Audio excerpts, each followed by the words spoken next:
All right. So Peter Kendall, CEO over at Extola. So how are you doing? I'm good, thanks, Kevin. How are you? I'm well. I'm well. Happy to have you over here. So tell us a little bit about Extola and what it is that you guys do. Sure, great. Thanks for having me here.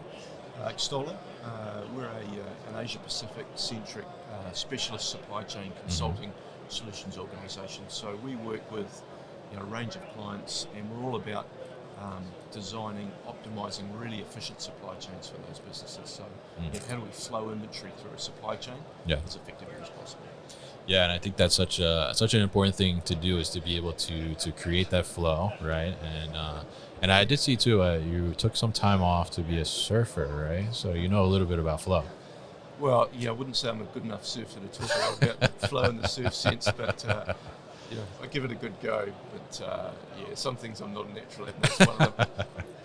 So I think it's interesting too, and having that flow, right, is really kind of a focus on the end-to-end supply chain, right? And when we talk about supply chain, I mean, an effective supply chain, a working supply chain, is that all links within that chain are flowing and things are going through those, right? So when you talk about kind of those end-to-end solutions, I mean, how do you approach that? What do you mean by that? I mean, how are you making sure that you're encompassing all those different aspects? Yeah, really good point. And I think when we talk end to end, that's what supply chain is all about. So for us, we go, how do we move a product from where it's manufactured through a supply chain to where it's finally consumed? And so all of those factors of a supply chain that get something from point A to point Z, and how do we make that happen again as efficiently as possible? We want to take friction out of the supply chain. So go back to that time-old right inventory, right quantity, right place, right time, and that's what we're trying to achieve. And so it's about flow and looking at the supply chain as a system rather than as individual parts of that. So how does this all come together in a very effective, cohesive way rather than looking at point parts of it? So we look at it end to end. We work with three main customer groups: manufacturers, wholesalers, distributors, 3PLs, and then retailers. And retailers changed so much, right, since through COVID. And so that whole dynamic for retailers, increasingly now omnichannel retailers or pure play e-commerce retailers or good old bricks and mortar retailers. That inventory position for them is critical. How do we, for the retailer, effectively, an efficient supply chain enables them to be able to make a promise and keep a promise for their customers. And if you get that right, then you deliver a great customer experience. And so that's what we try and achieve. Yeah, I think that's such a great point too, and I'm curious around that because, there was such a, you mentioned the pandemic in there, and I think there was such a emphasis on like how do we deliver faster and how do we get things faster. But I mean, it seems like the narrative around that has changed a little bit where, like you said, you want to just make sure that you're telling the customer it's going to be there on Tuesday and it shows up on Tuesday, right? So I mean, are you seeing that that's really a lot of emphasis for some of your clients where they want to make sure that they can really give like that promised delivery date and then deliver on that promise? Yeah, 100%. And I think, Amazon's done an amazing job of shortening the expectation cycle. I order it and I get it same day, next day. But your point's spot on, Kevin. I think most customers, it's about the promise being kept. So, if you say it's going to be with me on Wednesday, as long as it's not critically urgent, if I'm confident that you're going to do that for me on Wednesday, then I'm okay with it. Yeah. And certainly, we see that right across our clients across Asia Pacific. You're almost always working in tech stacks that are hugely bifurcated. And so it's been very, very difficult for businesses through COVID trying to create the systems and the end customer experience that says, I'm making a promise that I can keep when I've got disparate systems in there. So it's been incredibly challenging for omnichannel retailers and their suppliers to be able to do that in a seamless, high integrity way that delivers a great customer experience consistently. So to me, it comes back to make the promise that you can keep, and that builds trust with your customers. And at the end of the day, a customer that trusts you will use you again. If you break that promise and you lose that trust, then hard to get them back. You're not going to get them back, not for a long time. Yeah, absolutely, and I think it's such an important thing. And I'm curious as we look around here, and we've talked about this a couple of times already today, and I think it's hard not to talk about it, right? I mean, there's so much robotics and automation going on. I mean, how does that come into play when we look at things like that, like being able to make sure that we're providing a great service level to the customer? I mean, where does that kind of come into the fold and really come into the idea of being able to make sure that's facilitated? Yeah, that's massive. Certainly, we're here at Modex, right, but around the world in the Asia Pacific region, there isn't a client we're working with that isn't having that robotics automation question or conversation.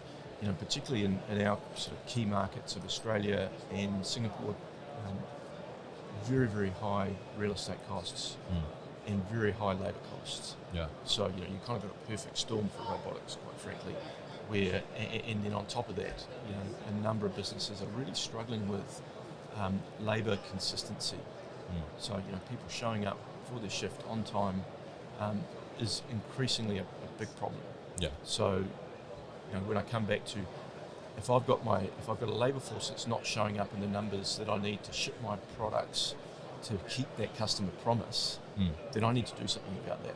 So the robotics piece is absolutely critical to go, well, are there ways that I can get past the high cost of labour and the high cost of real estate and be able to make that customer promise and keep that customer promise? And robotics is a huge part. And it's not just about replacing labour, because labour will always have a really important part, but it's where do we bring labour in for the high value activities that people are really good at, and where do we bring in the robotic activities that quite frankly most people don't want to do. And that's working 24/7 if needed. That's doing really basic manual things, and I think most employers really want to see their people doing high value things that are stimulating, challenging and growing people. And let's get the robotics in to do the repetitive, dangerous tasks that we'd rather not be having people doing. Yeah, absolutely, and I think it's so important, and being able to do that. I think the consistency too that provides, right, and in doing those processes and those operations, and allows you to have more a little more predictability, I guess you could say, right, and being able to do that. So very interesting stuff here with Peter, and I'm curious, like from the perspective of, do I go directly to a solution provider, or what's the difference between doing that versus coming to like an Extola who works with multiple different solution providers? Yeah, good question, and I think I've got a biased response, obviously. Yes. But, I kind of equate it to you wouldn't come to Extola for tax and accounting advice. Yeah. There's a point in time when you need that good advice, you go to someone that's a specialist.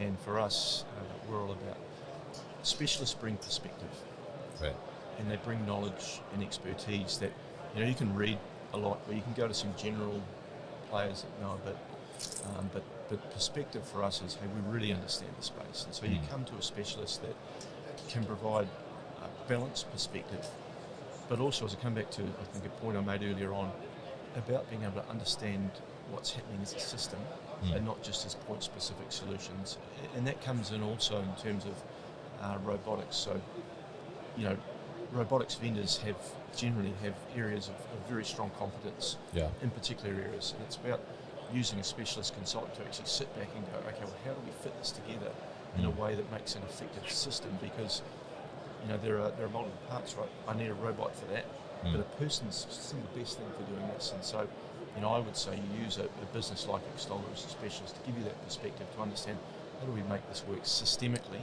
right, not just as point solutions. Yeah, and the kind of the whole landscape, right, instead of just like a single tree, right, something like that.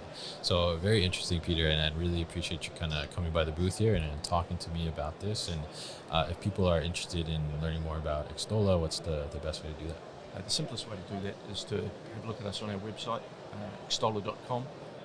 All our contact details are there, and we've got plenty of information and thought leadership stuff on there, and we'd love to talk to anybody that wants to have a conversation with us, because these questions are critically important right now. Yeah. And it all starts with a conversation. All right, great. So, Peter, thank you so much for coming by and dropping these insights with us here. And it's a pleasure to talk to you. You too, Kevin. All Thanks right. very much. Thanks, sir. Good luck. Hey guys, thank you so much for tuning into today's video here on our YouTube channel, the New Warehouse Podcast, and I appreciate you tuning in.